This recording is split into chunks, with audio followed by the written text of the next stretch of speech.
Di balik kehidupan yang kita jalani, ada sektor yang menyediakan sebagian besar kebutuhan pangan kita, yaitu sektor peternakan. Namun, dunia ini tidak hanya memberikan kita hasil yang melimpah, tetapi juga tantangan besar. Perubahan iklim yang semakin terasa di setiap sudut bumi membawa dampak besar bagi sektor yang satu ini. Dengan emisi gas rumah kaca yang terus meningkat, bagaimana peternakan berperan dalam memperburuk sekaligus juga bisa menjadi bagian dari solusi perubahan iklim. Tapi ada harapan. Teknologi-teknologi baru dalam peternakan berkelanjutan menawarkan jalan keluar. Penerapan teknologi ramah lingkungan dan metode berkelanjutan dapat membantu mengurangi dampak negatif terhadap lingkungan. Dari penggunaan energi terbarukan hingga pola konsumsi yang lebih efisien, sektor ini dapat menjadi pionir dalam perbaikan bumi kita. Halo semuanya, saya harap bagi kalian yang mengklik video ini dalam keadaan baik-baik saja. Pada video kali ini, kita akan membahas tentang bagaimana sektor peternakan berhubungan erat dengan perubahan iklim, serta bagaimana kita bisa berinovasi untuk menciptakan masa depan yang lebih hijau dan berkelanjutan.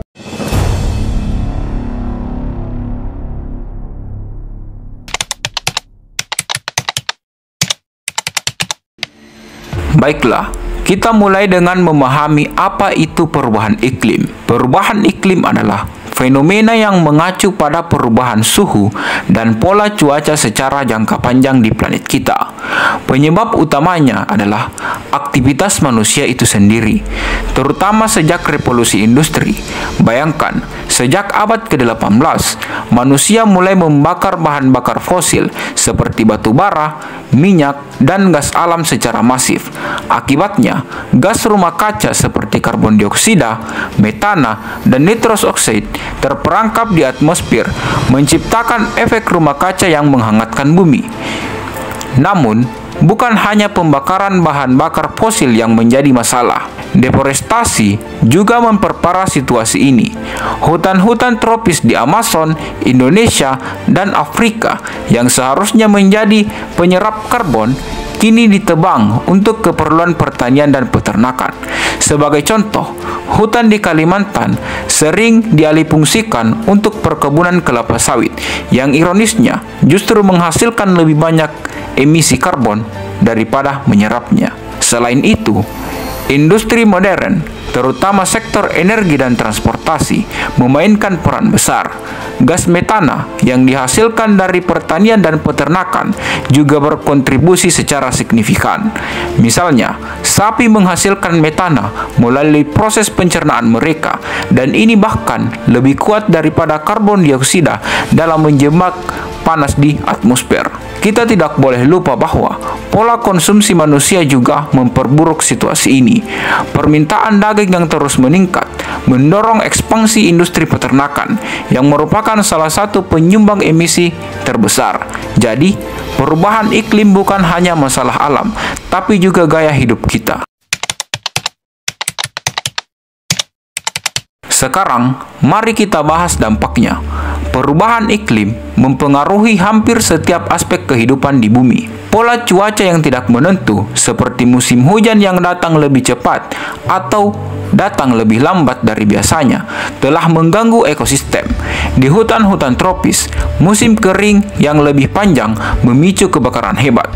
Tentunya kalian tidak lupa bagaimana Kalimantan dan Sumatera sering diselimuti kabut asap akibat kebakaran hutan.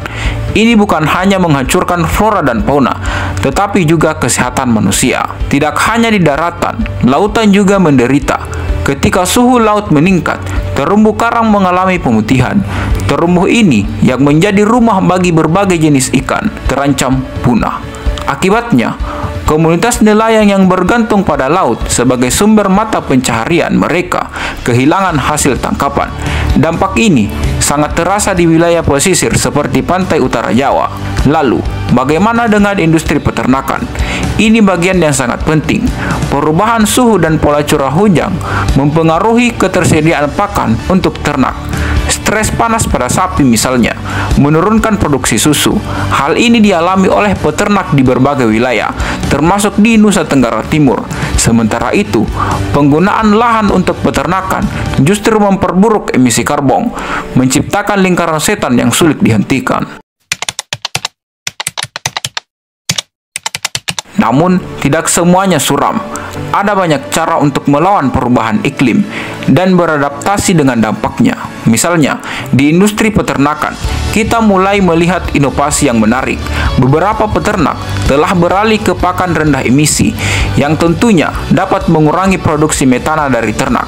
Selain itu, teknologi seperti precision farming membantu memaksimalkan efisiensi tanpa merusak lingkungan. Di tingkat komunitas, adaptasi juga sudah dilakukan. Di pesisir Jawa, nelayan menanam mangrove untuk melindungi pantai mereka dari erosi dan badai.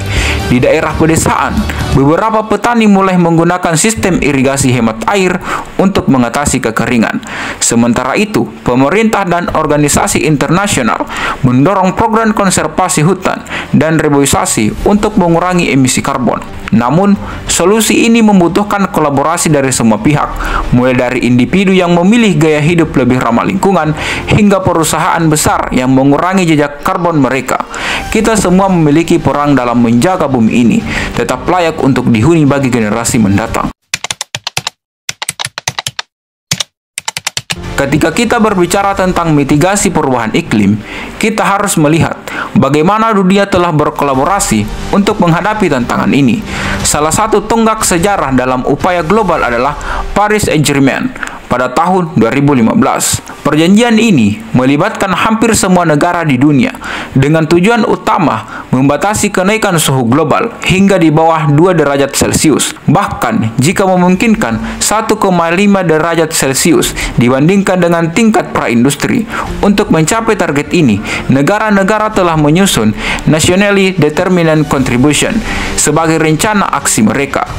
Contohnya, Indonesia memiliki target untuk mengurangi emisi gas rumah kaca sebesar 31,89% secara mandiri dan hingga 43,2% dengan bantuan internasional. Pada tahun 2030, salah satu fokusnya adalah perlindungan hutan tropis dan pengurangan laju deforestasi yang merupakan sumber utama emisi karbon di negara kita. Namun, tantangan terbesar adalah memastikan janji ini dilaksanakan.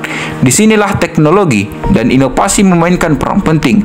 Contohnya, pengembangan energi terbarukan seperti tenaga surya dan angin terus meningkat.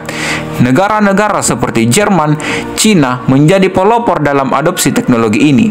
Di sektor transportasi, elektrifikasi kendaraan mulai menggantikan kendaraan berbahan bakar fosil yang signifikan, mengurangi jejak karbon mereka. Industri peternakan juga memiliki peran besar dalam mitigasi. Di tingkat global, beberapa inovasi menarik sedang dikembangkan. Salah satunya adalah penggunaan suplemen pakan berbasis alga untuk mengurangi produksi metana dari sapi.